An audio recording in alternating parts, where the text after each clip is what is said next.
Günel xanım, bu uşaqlara nə olub, nə baş verir? Kimisə üzərində hakimiyyət qurmaq üçün kimsə əzməliyəm. Artıq bir uşaq gəlib şiddət edəcək bir vəziyyətə çatıbsa, orada bütün mexanizmlər pozulur.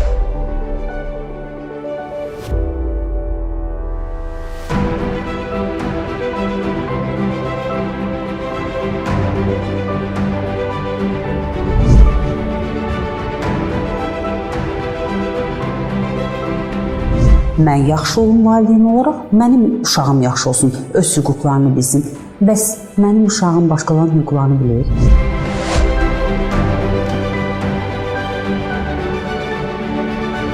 Hal-hazırda bir sos siqnalı gəlir ki, əgər bu baş verənlər varsa, nə bilirik ki, bizim yanımızdakı uşaqlar, bizim evimizdəki uşaqlar və yaxud da bizim yaxınlığımızdakı uşaqlar bu hadisələr törətməyəcək.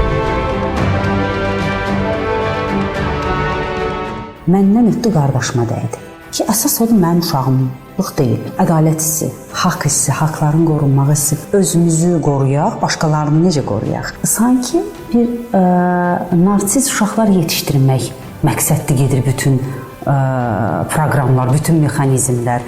Bizə hər şeydən o uşağı qoruya bilmərik valideyn olaraq. Qoruya bilməriksə danışıq, öyrətmək. Düşünürəm ki, bu uşaqlara hal-hazırda nə olduğunu sadəcə biz görürük. Bu daha əvvəl də var idi.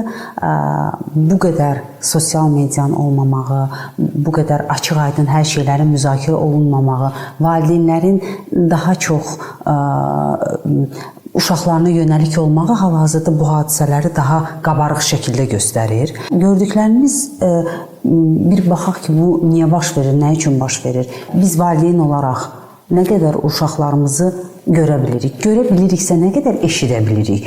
Eşidə biliriksə nə qədər onları duya bilirik. Valideynlər düşünürlər ki, uşaqlarının bütün problemlərini bilirlər. Amma nəticədə gəlib ki, uşağın heç ağıllarına gəlməyən bir problem ortaya çıxır. Demək ki, tam eşidib, tam görüb, tam duya bilmirlər o uşaqları. Əgər uşaq özünə ziyan vurursa, yeniyetməlik dövründəki görünmək hissi ilə özünü ifadə eləmək, özünü təsdiq. Çünki yeniyetməlik nədir? Əslində özünü təsdiq eləmək istəyidir. Bütün dünyaya car çəkməkdir. Mən ağıllıyam. Bu ağıllılıq hissi nə qədər uşağın özünə ziyan vurur? Bunun üçün uşaqda gedən dəyişiklikləri müşahidə etmək lazımdır. Çünki yeniyetmə deyir ki, mənim sərhədlərim var, mənim sərhədlərimə girməyin.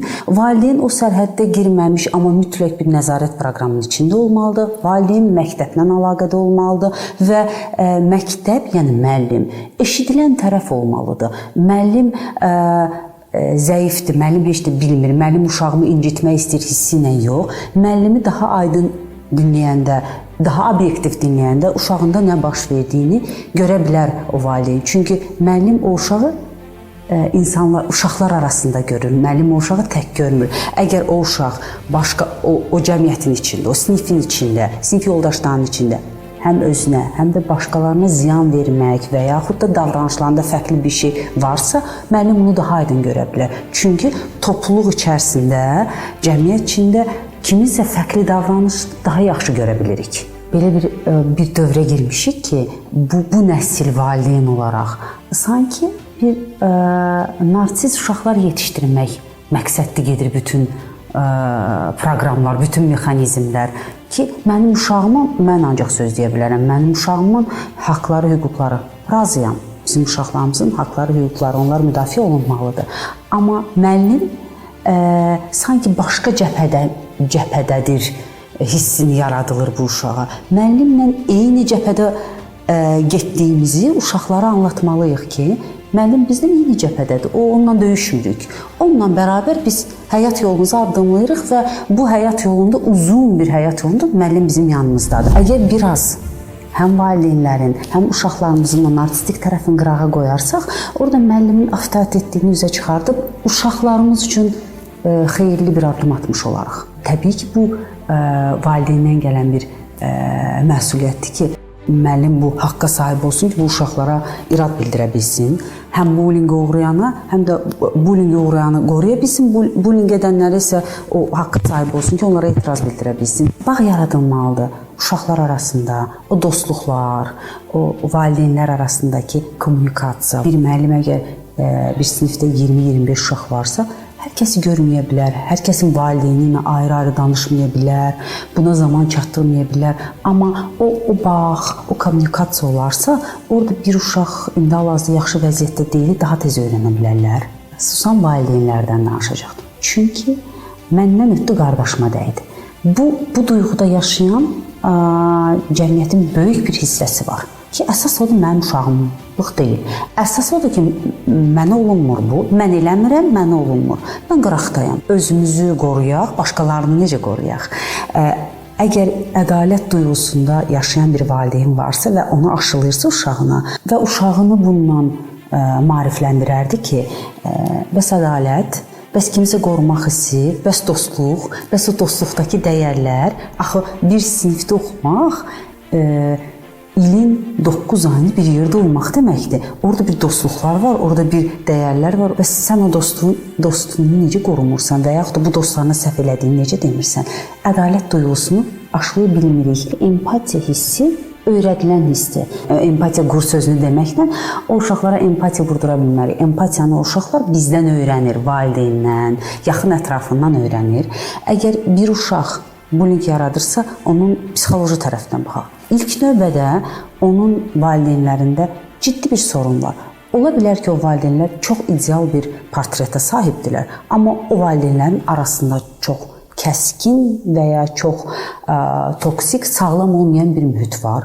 O uşaq həm eşidilmir, eşidilirsə aqressiv şəkildə eşidilir. Eşidilirsə, o valideyn onun səhvinin və düzünün göstərməməkdə mən sənin yanındayam, arxayın ol hissini verir. Belə bir tendensiya var hal-hazırda. Uşağım niyə psixoloqa aparım? Uşağım bir problemi var.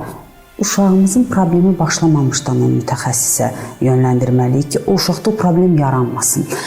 Və o valideyn düşünəndə ki, mənim uşağımda heç bir problem yoxdur, hər şey əladır, idealdır, amma uşağın gördüyü bir valideyn var, gördüyü bir şəkili var. O şəkildən uşaq yavaş-yavaş çıxaraq öz gördüklərini başqasının üzərində tətbiq etməyə çalışır. Bu qəddarlıqdan çox gördüyümü tətbiq edeyim. Çünki o mexanizm artıq yaranıb ki, əslində kişi belə davranmalıdır. Əslində qadın belə davranmalıdır. Əslində kiminsə üzərində hakimiyyət qurmaq üçün kimsə əzməliyəm. Bunun adı bullying olur. Həm də o uşaqların daxilində çox zəif bir tərəf var, əzilmiş bir tərəf var və yaxud da öz əzilmiş tərəf olmasa da hansısa bir valideynin əzilmiş tərəfi var. Onu güclə, onu aqressiya ilə, hisslə ört-basdır eləyir və onu ətrafındakı uşaqlara sərgiləyir, ətrafındakı uşaqlara tətbiq eləyir. Bullyingə məruz qalmış uşaqlar ilk növbədə utanc duyğusu yaşayan uşaqlardır. Çünki o qədər utanırlar ki, hətta dəstəkləyici bir valideynin yanında olmuş olsalar da, o uşaqlar utanc duyğusundan bunu valideynlə bölüşə bilmirlər. Zaman keçdikcə o uşaqlarda özgüvən aşağı düşməyə başlayır. O uşaqlar hər kəsdən gizlənməyə başlayırlar. Ətrafla kommunikasiyası azalmağa başlayır. Hər gün uşaqla bağlı bugün günün necə keçdiyini soruşanda, uşaq eyni sözləri danışırsa, bu vurğuya baxmaq lazımdır.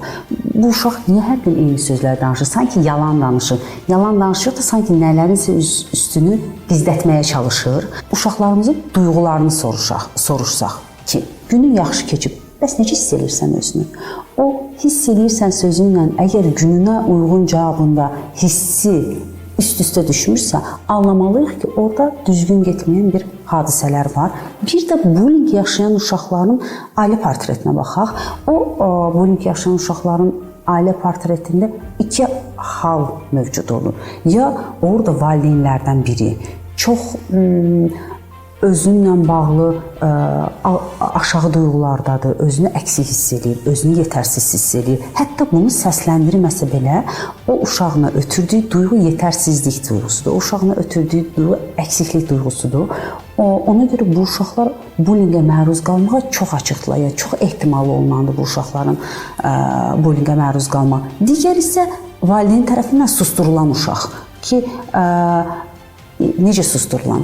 Yaxşı qız, yaxşı oğlan portretini yaradan uşaq ki, sən ən yaxşısan, sən ən tərbiyəlisən, sən ən ağıllısan. O da ən tərbiyəli, ən ağıllı obrazın içinə o qədər girir ki, başqalarından şikayət eləmək özünə sığışdıra bilmir sanki. Bir də burada bir məqamı deyim.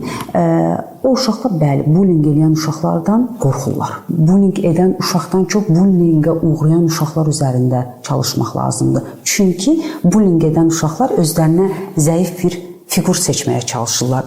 Əgər o uşaqlar zəif olmasalar, o bullying bir dəfə təkrar olunacaq. Dəfələrlə təkrar olunmayacaq. Artıq bir uşaq gəlib şiddət edəcək bir vəziyyətə çatıbsa, orada bütün mexanizmlər pozulur. Bütün beyin mexanizmləri artıq normadan kənar işləyir. Biz nələrin seçində çox dərin düşməyə başlamışıq. Bəli, çünki keçmişdə yaşadıklarımız var ki, dinlənilmədik, eşidilmədik, görülmədik və bu dövr valideyn olaraq uşaqlarımıza daha yaxşı bir gələcək vermək üçün, daha sağlam, mental sağlam bir gələcək vermək üçün özümüzü kəşf eləməliyik, uşaqlarımıza fərqli davranmalıyıq.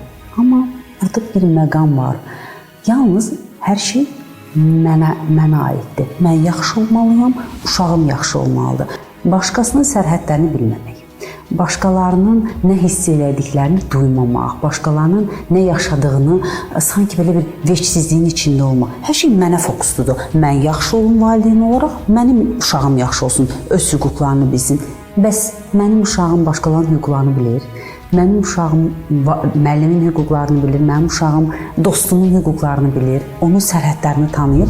Biraz eqolu olan bir cəmiyyət yetişdiririk sanki. Burada verilən nöqsanlardan biri də böyük bir kontrol hissinin olmağı və bu kontrol hissi əslində çox bəzəkli formadadır ki, mən uşağımın ən yaxşı olmağını, ən yaxşı məktəbdə oxumağını, ən ideal geyinməyini təmin eləyirəm. O uşaq ən birinci gördüyü problemdə, ən birinci gördüyü stressdə böyük bir dərin oyun içinə düşür. Hər şey güllük, hər şey çiçəklikdir.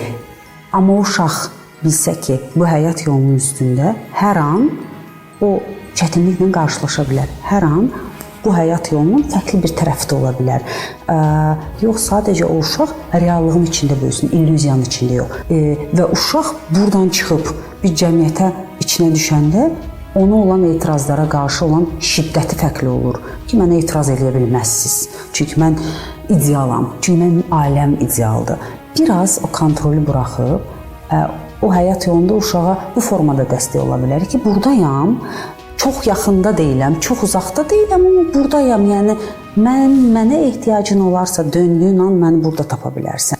Bir psixoloq mütəxəssisdir. Həm valideyn olaraq bizim, həm də uşaqlarımızın o davranışında, fikirlərində fərqlilik gördüyümüz an bu mütəxəssisə müraciət olunmalıdır və bu mütəxəssis sadəcə nə yol göstərmir, nə tövsiyə eləmir, nə məsləhət eləmir, nə valideynin işinə qarışmır, nə valideynə valideynlik öyrətmir. Sadəcə o uşağın vəziyyətini başqa bir professional tərəfdən valideynə göstərir. Məktəbdəki psixoloqlardan danışırıqsa, orada belə bir imic yaradılıb ki, sanki o otağa girmək olmaz. O otağa girən uşağın xüsusi bir problemi var. Əgər məktəb psixoloqu o uşaqların içində olsa, bəli, buna çatmaq çətindir. Bəlkə də o məktəb psixoloqlarına xüsusi bir başqa bir dəstək lazımdır ki, onlar bu qədər uşağın içində nə edəcəyini bilsinlər. Amma onlar o uşaqların içində olsa və yaxud siniflərdə olsa ara-ara onları daha başqa cür tanısalar o uşaqlar, o otağa girən uşaqlar bullyingə uğramazlar. O otağa girən uşaqlar sanki belə bir xüsusi bir problemli kimi görünməzlər. Sosial şəbəkələrdən asılılıq, oyunlardan asılılıq, oyunlara valideynlərin nəzarəti. İlk növbədə oyunlardan qabaq bir uşağın qrafiki təyin olunmalıdır ki, bu uşaq aktivliyin içində olsun. Dopamini başqa bir yerlərdən alsın, aktivlikdən alsın, getdiyi hansı bir məşqlər, öyrəndiyi idman növləri, hansı bir yaradıcılıq, bunlardan alsın o dopamini.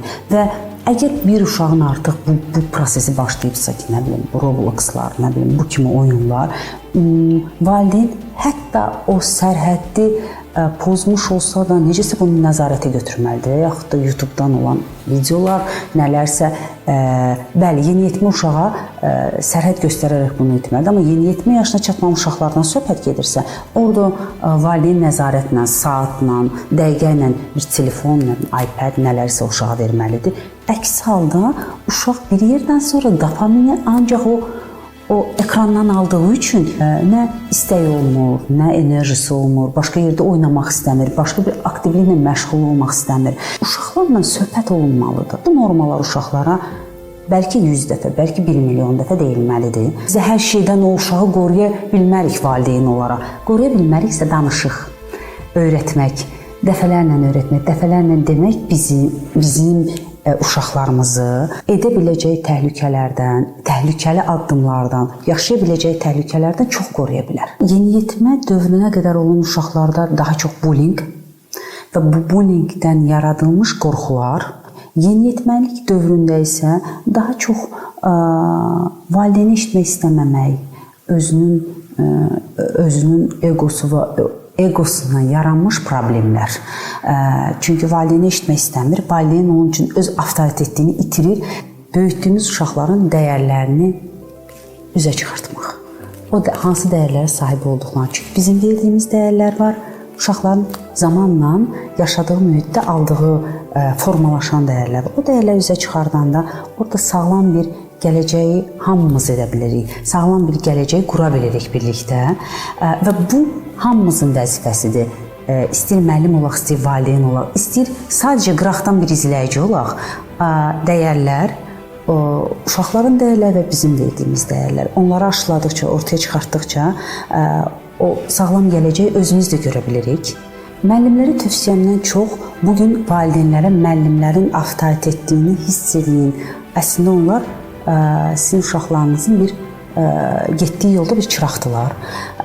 Bugün yeniyetmə uşaqlara isə qurduğumuz bugün dostluqlar, bugün dostlarımıza olan davranışlarımız, dostlarımıza olan empatiya duyğumuz sonrakı bütün həyatımızı izləyir. Sonrakı bütün yaşadığımız münasibətlərinin formalaşmağı deməkdir. 10 il sonra, 20 il sonra bugün öz davranışlarımıza baxanda o qürur hissini yaşaya bilək. Bəlkə də bugün o yeniyetmə uşaqlar məni eşidəndə bunun fərqində deyirlər. Amma sadəcə bir dostluğu qura bilmək, bir empatiyanı qura bilmək, o cəmiyyətdə həm özünü, həm başqasını qoruya bilmək hissinə sahib olmaq yetərlidir. Belə işlər